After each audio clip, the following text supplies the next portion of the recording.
আমরা শিয়ালদা স্টেশনে আছি, সেখানে দেখতে পাচ্ছি প্রচুর নতুন চাকরি প্রার্থী এইভাবেই জড়ো হয়েছেন, এইভাবে প্রতীকী প্রতিবাদ করতে। এবং ডান দিকে আমরা যাকে দেখতে পাচ্ছি আরেকজন চাকরি প্রার্থী, তিনি রীতিমতো চায়ের কেটলি হাতে চা বিক্রি করার ঢঙে তিনি আন্দোলন করছেন। দেখুন, আমরা ফ্রেশাররা লাঞ্ছনা, বঞ্চনা, গঞ্জনার শিকার, আমরা চক্রান্তের শিকার। আমাদের সঙ্গে চক্রান্ত করা হয়েছে, ষড়যন্ত্র করা হয়েছে, যে ফ্রেশারদের ডিভাইড করা হচ্ছে, ফ্রেশারদের সঙ্গে চক্রান্ত করা হচ্ছে, যে আমরা ফ্রেশারদের কিছু সুযোগ দিয়েছি, কিন্তু যখন প্যানেল লিস্ট বেরোবে তখন দেখা যাবে যে ফ্রেশারদের নাম শেষের দিকে। কিন্তু এইভাবে মুড়ি, চপ, সিঙ্গারা নিয়ে আপনারা মিছিল করছেন, এটাই আমাদের ভবিষ্যৎ প্রজন্মকে দেখাতে চাইছি যে তোমাদের পড়াশোনা করে কি হবে, তাদের গার্জিয়ানকে দেখাতে চাইছি আপনারাও প্রতিবাদে নামুন, রাস্তায় নামুন। এরকমভাবে স্কুলগুলো বন্ধ হয়ে যাচ্ছে, আপনারা বুঝতে পারছেন না। আপনারা শুধু 1,000 টাকার লক্ষ্মীর ভাণ্ডার নিয়েই সন্তুষ্ট, যে ভবিষ্যৎ কিন্তু এরকমই হতে চলেছে। এই যে সিঙ্গারা, চপ, ঝালমুড়ি বিক্রি করতে হবে, সুতরাং আপনারাও শহরে বা রাস্তায় প্রতিবাদে নামুন। থালার মধ্যে সিঙ্গারা রাখা আছে, চপ রাখা আছে, তেলে ভাজা বেগুনি রাখা আছে। বলতে বাংলার মুখ্যমন্ত্রী মাননীয় মমতা বন্দ্যোপাধ্যায় আমাদেরকে শিক্ষিত করে, চাকরিগুলো আমাদের চুরি করে তারা আমাদের এই চপ শিল্প খুলতে বলেছেন। তিনি নিদান দিয়েছেন বলে আমরা এই চপ শিল্প খুলেছি। আজকে চপ বিক্রি করতে এসেছি এই রাস্তায়, কলকাতা মহানগরীর বুকে। দেখতে পাবেন এখানে 40 ঊর্ধ্ব অনেক ছেলে আছে যারা ক্যাটাগরির জন্য শুধুমাত্র পরীক্ষাটাতে বসতে পেয়েছে, যারা 60 নাম্বার পেয়েছে, যারা আজ পর্যন্ত বিয়ের পিড়িতে বসতে পায়নি। তাদের জীবন চলে গেছে, যৌবন চলে গেছে, আজ মেধাটাও চুরি হয়ে গেছে। এ দায় কে নেবে? জানি খেলতে পারবো না ওনার সঙ্গে আমরা, বলেই আমরা কিন্তু এই যে সিঙ্গাড়া আর এই যে চপ আর এই যে বেগুনি আমরা রাস্তায় বিক্রি করছি। যদি কমিশন এই কালা গেজেট না তৈরি করত, তাহলে কিন্তু এই যে আগস্ট পর্যন্ত সময়সীমা বাড়ানোর কোনো প্রয়োজন ছিল না। কারণ ডিসেম্বরের মধ্যে সমস্ত রিক্রুটমেন্ট হয়ে যেত। কিন্তু এই কমিশন নিজেও চায় যে এই প্রসেস, এই রিক্রুটমেন্ট যত লেন্দি হবে তত দুর্নীতি ঢুকে পড়বে, স্বচ্ছতা তত থাকবে না। কমিশন এটাই চায়। আর আমাদের এখানে আমরা সুপ্রিম কোর্টের সম্মান জানিয়ে বলছি যে সুপ্রিম কোর্ট হয়তো কোনো ভাবনা চিন্তা করে এটা বলেছেন, কিন্তু আমরা চাই খুব দ্রুত স্বচ্ছতার সাথে এই রিক্রুটমেন্ট হোক আর এই 10 নম্বর বাতিল হোক। এদিক ওদিক কোনো দিক ভাবেই টাকা দিয়ে চাকরিটা হয়েছে। এই যে টাকা দিয়ে চাকরিটা হয়েছে, যদি এখন ডিসেম্বরে যদি তাদের বেতনটা বন্ধ হয়ে যায়, তাহলে একদম উপর থেকে নিচ পর্যন্ত সব নেতারা জুতো পেটা খাবে, রাস্তায় কলার ধরে তাদেরকে টানবে। তারা যে খেলতে চেয়েছিল তাদের নিয়ে খেলবে। কারণটা হচ্ছে এই যে একটা গভীর চক্রান্ত, এই গভীর চক্রান্ত করে এই সিলেকশন প্রসেসটাকে দীর্ঘমেয়াদী করে ভোটের বৈতরণী পার করিয়ে নেওয়া, তার যে একটা প্রচেষ্টা, সেটাই কিন্তু কমিশনের মূল উদ্দেশ্য। দেখুন, সবার নজর ছিল যেদিকে, যে যোগ্য চাকরিহারারা তারা কি বাড়তি সময় পাবেন, কারণ ডেডলাইন ছিল 31শে ডিসেম্বর। নবম, দশম ও একাদশ দ্বাদশে নিয়োগ প্রক্রিয়া শেষের সময়সীমা বাড়ল। নিয়োগ প্রক্রিয়া শেষের সময়সীমা বাড়ালো সর্বোচ্চ আদালত। 31শে অগস্ট পর্যন্ত চাকরি করতে পারবেন যোগ্য চাকরিহারারা। 2025-এর 31শে ডিসেম্বরের বদলে সময়সীমা বেড়ে 2026-এর 31শে অগস্ট হলো। 8 মাস বাড়ল নিয়োগ প্রক্রিয়া শেষের সময়সীমা। 31শে অগস্ট পর্যন্ত চাকরি করতে পারবেন যোগ্য চাকরিহারারা। 31শে অগস্ট পর্যন্ত বেতন পাবেন যোগ্য চাকরিহারারা।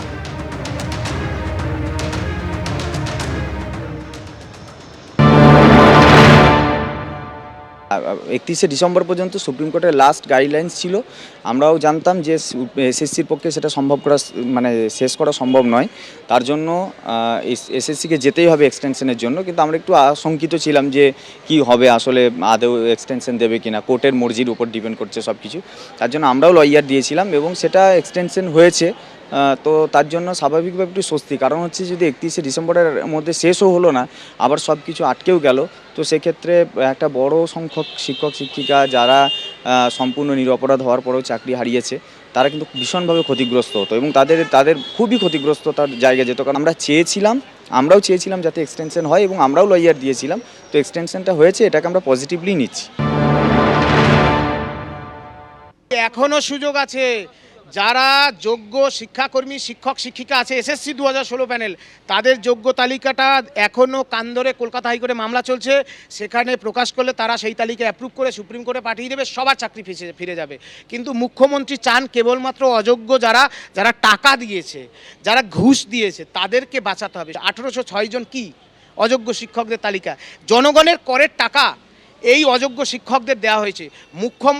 আমি বিচারকদের অনুরোধ করব, সুপ্রিম কোর্ট হাইকোর্ট, যে মাননীয় মুখ্যমন্ত্রীর বিরুদ্ধে স্বতঃপ্রণোদিতভাবে ব্যবস্থা নিন। জনগণের করের টাকা খরচা করে তিনি এদেরকে বেতন দিয়েছেন, কেন চাকরি চুরির দায় নিয়ে মুখ্যমন্ত্রীকে গ্রেপ্তার করা হবে না? দেখুন, 8 মাসের এক্সটেনশন এরা যে প্রসেসের মধ্যে দিয়ে আমাদের নিয়ে যাচ্ছে SLST 2, তার জন্য প্রয়োজন ছিল, এবং এটা যে হবে আমরা জানি। ফ্রেশ সিলেকশন অ্যাফোরসেট পোস্ট, অর্থাৎ 2016 প্যানেলের যে ভ্যাকান্সি ছিল সেই ভ্যাকান্সিতে ফ্রেশ সিলেকশন লিখে নিয়ে আসলো, ফ্রেশ রিক্রুটমেন্ট নিতে পারলো না টাইমের মধ্যে। এই যত প্রক্রিয়া কেবলমাত্র অযোগ্যদের বাঁচাও, নিজেদের গদি বাঁচাও, চাকরি চুরির দুর্নীতি কোনো মিলিয়ে দাও। এখন ভোট আসছে 26 সালের, মিলিয়ে দাও, গুলিয়ে দাও। ওদের চাকরি দরকার নাই, কারণ মুখ্যমন্ত্রী শিক্ষকদের চাকরি দিতে চান না। তিনি সেই টাকা দিয়ে খেলা করবেন, মেলা করবেন, দান খয়রাতি করবেন, ভিক্ষা দেবেন, আর যোগ্য শিক্ষকদের মারবেন। কারণ সুপ্রিম কোর্ট বলেছিল যারা অযোগ্য তাদের বেতন ফেরত দেওয়ার কথা, এখনো পর্যন্ত বেতন ফেরত দিয়েছে? অর্থাৎ চাকরিহারা শিক্ষকরা এটাই প্রশ্ন তুলছেন এবং তাদের এটাই দাবি যে সাময়িক স্বস্তি নয়, দীর্ঘস্থায়ী সমাধান চাই, এবং সেটা দিতে পারবে রাজ্য সরকার আর এসএসসি তাদের সদিচ্ছা। নবম, দশম ও একাদশ দ্বাদশে নিয়োগ প্রক্রিয়া শেষের সময়সীমা বাড়ালো সুপ্রিম কোর্ট। 31শে অগস্ট পর্যন্ত চাকরি করতে পারবেন যোগ্য চাকরিহারারা এবং সব বেতনে। 2026-এর 31শে অগস্ট পর্যন্ত সময়সীমা বাড়ল। 8 মাস নিয়োগ প্রক্রিয়া শেষের সময়সীমা বাড়ালো সুপ্রিম কোর্ট।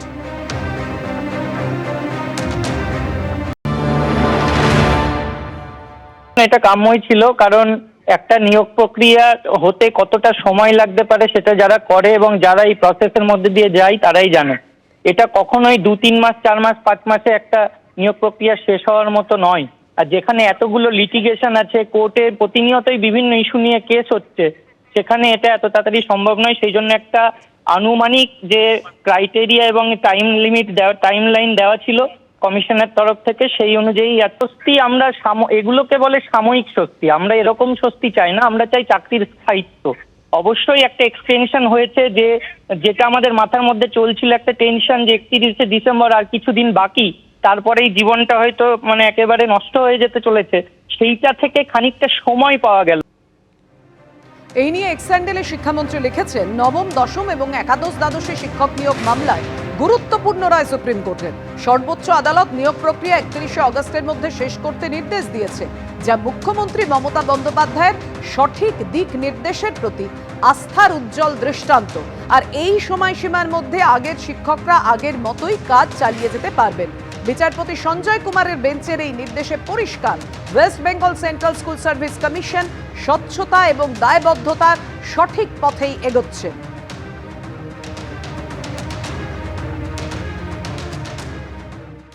এবিপি আনন্দ, এগিয়ে থাকে, এগিয়ে রাখে।